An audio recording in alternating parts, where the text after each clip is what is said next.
I have started, scrapped, and restarted my plans for this video more than any other video I have worked on recently, all because of one concern. I don't like sounding like a shill for a company or a product, especially considering I paid for this entirely on my own, not having been sent it for review. But no matter how I look at it, the LG CX OLED TV is by far the most immersive and enjoyable gaming experience I have ever had, especially with modern technology. And it's insane how good of a value it is at just $1,400, especially given that I paid that price for the 48-inch model, and they have the 55-inch model regularly on sale for that price too, or cheaper.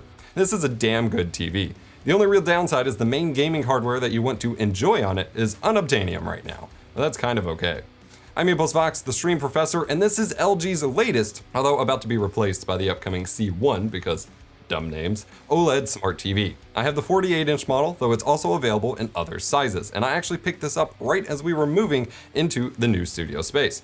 I wanted a TV that could utilize the higher HDMI 2.1 capabilities of the next-gen PlayStation 5 and Xbox Series consoles in my new workspace, as well as just a modern TV to use here in general. But boy, oh boy, it's been hard not making this our main TV in our house. It's the best TV experience I have ever had. Specs-wise, we're looking at a 4K 120Hz, and actual 120Hz, not the weird gimmicky 120Hz processing that older TVs had. A native actual 120 FPS at 4K or 1080p, and it's OLED, so HDR pixel dimming happens on a per pixel level. Speaking of HDR, it's got a lot of options for other stuff as well. We've got adaptive sync with variable refresh rate, G-Sync compatibility, and FreeSync support, along with the auto low latency mode, so it can be super fast and responsive for gaming on PC or console. There's a weird exclusion of DTS audio support of any kind, but it supports other surround modes over ARC and eARC.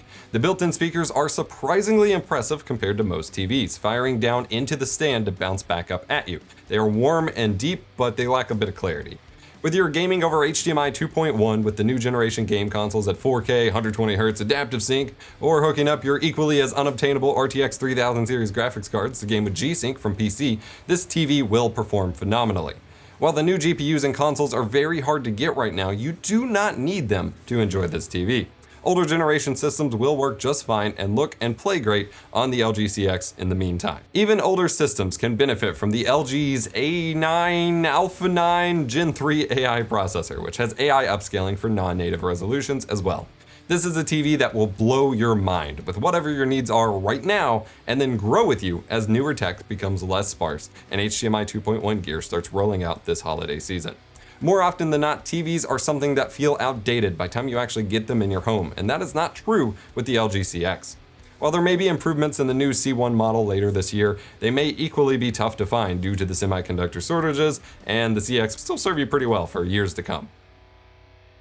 What also doesn't feel outdated is the education tools available over on today's sponsor, Brilliant. Brilliant is math and science enrichment learning, taking a more active approach to education, as many of these skills you learn by doing instead of just listening. No more boring lectures or memorizing. Learning skills comes from doing the thing you're learning, and Brilliant is a website and app built off of this very principle. You solve problems and get coached bit by bit until you've learned a new STEM subject without even realizing it. This has been super key to me learning to pick up Python to enhance my projects, as it took me from a passing interest of, oh, that would be cool, to a proper learning experience and developing a new skill. To get started mastering your own dream skills, head over to brilliant.org/EposVox to sign up for free and join the community of 8 million learners and educators. The first 200 people that use that link will save 20% off the annual premium subscription too. Happy learning. I honestly can't imagine recommending an 8K panel to anyone in 2021, given the sparsity of 8K content available still, or for the foreseeable future, and because the overall experience of a 4K high refresh rate display like this one far outweighs any increases in native resolution. I primarily use my CX for console games and movie watching. Be it Blu-rays, Netflix, or YouTube videos, this TV will handle just about any format you throw at it, even the future-looking AV1. For gaming, it has been a treat playing both old and new games on this TV. I've all but given up on TV couch gaming due to the UI scaling issues of many 4K games on PS4 Pro and the latency issues of your average LCD TV. This has changed everything. I'm back on board. Swinging through New York and Spider-Man Miles Morales, especially with the new Performance RT mode, creates a time void where hours pass without me realizing it every time I play. Playing my favorite game modes, including the new gun game mode in Halo the Master Chief Collection, is responsive as hell and feels just like I'm playing on PC. Except I suck on controller. Good thing the Xbox supports mouse and keyboard now. Movies are colorful and lively. I've not fawned over a display this much since I first watched movies on my old HD CRT. I truly believe that the best money you can spend right now on an immersive and high quality gaming or movie watching experience is on this TV. And that feels crazy to say without a major but after it. That being said, it isn't perfect, but none of my complaints are deal breakers, and most of them have to do with default settings more than permanent problems. First, the Wemo Cursor of the remote is obnoxious and I never want it to activate, but it's always there. Again, there's probably a setting for it. The pop-up telling me that I switched to game mode cannot be disabled, which is obnoxious, but usually the system is loading anyway when that happens, so it's not a big deal on console. But that being said, if you're playing on PC, it actually detects when your PC switches between desktop mode and a game so that it can be annoying whenever you're alt-tabbing, as covered in Joshua Velour's video, linked below. There have been some issues with HDR and variable refresh rate causing some weird flickering and shadowy areas in some games, but they've been working on that and I've not ran into it so far. One annoyance that I've run into is that when watching a video stream in something like the Twitch app, it keeps flipping on the screensaver while the stream is still playing. This is most annoying when I'm trying to keep it on in the background of a video or my own stream, but it is obnoxious regardless. I'm sure you can tweak the thresholds for the screensaver and the general activity of that in the settings, but I'd rather keep it on default to avoid burn-in, and that just shouldn't come on when media is playing in a media app, regardless.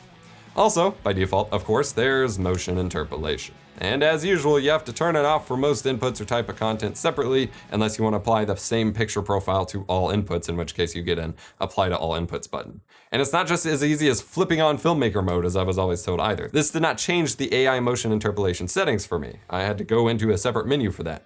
I honestly kind of liked it for certain Switch games that my wife played that ran at 30 FPS, but they would randomly hitch real bad with this. So it'd be like an impressively smooth experience for a few seconds, and then when they traveled vertically or something, it would hitch real bad as if the interpolation didn't know what to do.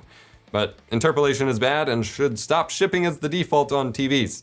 Period. I know they invested money into this AI tech, but stop it. That being said, with the right momentum, most of my complaints can be fixed with software. Some of them are just complaints about the defaults anyway, and they're constantly tweaking and releasing firmware and app updates for this thing. It's actually really awesome to see how well supported it is, even if every time I launch it, there's a new update to install. Speaking of picture settings, I don't have the patience to walk through every configuration and etc., but you get pretty granular control over every aspect of your image if you'd like, which is really nice. I'll point you to Arting's video for the best settings guide. While this TV is one of the main centerpieces of my studio, I have considered many times figuring out how I can justify swapping our living room TV with a 55-inch CX. It's just so good, I honestly don't see myself wanting another TV again, outside of my big BVM CRT for retro stuff, of course. As time goes, I'll probably be moving more consoles over to my TV instead of my normal setup anyway. Unfortunately, there isn't a lot of HDMI 2.1 capable hardware right now, so the compatibility for the new specs is kind of sparse. Again, you can use any HDMI spec with this TV, so normal 4K 60 or 1080p stuff will work fine, but that also means streaming with it can be a problem. We had some HDMI 2.1 AVRs released, but they apparently also contained some pretty major HDMI chipset flaws that make them a kind of no-go for now. Otherwise, there's no splitters, switchers, or matrix boxes yet. I made a contact with a couple companies about getting units when they have them available for review, but it'll be a while. HD Fury will probably be first, and they're saying at least holiday 2021 before that happens, and I don't think that was considering the crazy semiconductor shortages either. There's also no HDMI 2.1 capture cards, so to capture the PS5 or Xbox Series X, you have to drop them into HDMI 2.0 supporting modes, which means 1080p 120 or 4K 60, losing access to the new modes. I've basically been told not to expect anything anytime soon from every capture card company yet, so yikes. And with no down conversion options for splitters, it's tough. But honestly, it'd be fine to just limit yourself to HDMI 2.0 specs for streaming and enjoy HDMI 2.1 specs on your own anyway, it's worth it. I do wish these TVs had some sort of monitor out port like CRTs did, where it just outputted a basic HDMI 1.4 signal with audio, primarily for audio receivers, but also for capture cards. The HD Fury Diva has this, and it's great. TVs should as well. They could likely even keep HDCP intact through the signal through to the output to combat piracy, but still let us capture our non-HDCP sources. Just a thought. I did want to mention that the HDMI 2.1 ports on this TV are not full 48 gigabit per second HDMI 2.1 ports. They're 40 gigabit per second limited for some strange cost savings related reason, even though the previous C9 model had full ports. That being said, the only thing that this limits access to is 12-bit, and the panel itself is only 10-bit, so this isn't really an issue at all. You still get full 444 chroma subsampling at 4K 120 and everything else. Overall, I cannot recommend the LG CX highly enough. Even if you're thinking you've got a good TV before, if you've never had an OLED of this caliber, you've seen nothing yet. I can't wait to see what improvements they pull out for the C1 or C11 or whatever, but I think you'd be happy with whatever you get from this line. The C9 and apparently even the C8 are pretty good. Honestly, my biggest complaint is that there isn't a 32-inch model that I can use as a gaming monitor. I don't cover TVs too often on this channel, but I'm all about talking about tech that can radically improve the quality of your gaming or media consumption experience, and that is 100% what I felt you get here. I'm super stoked I ordered this during the move, and I can't wait for my next day off for me to put in some more screen time with it, because I do not game enough. Hit the like button if you enjoyed, subscribe for more tech education and stream guides, come join us on Discord, and I'll see you next time.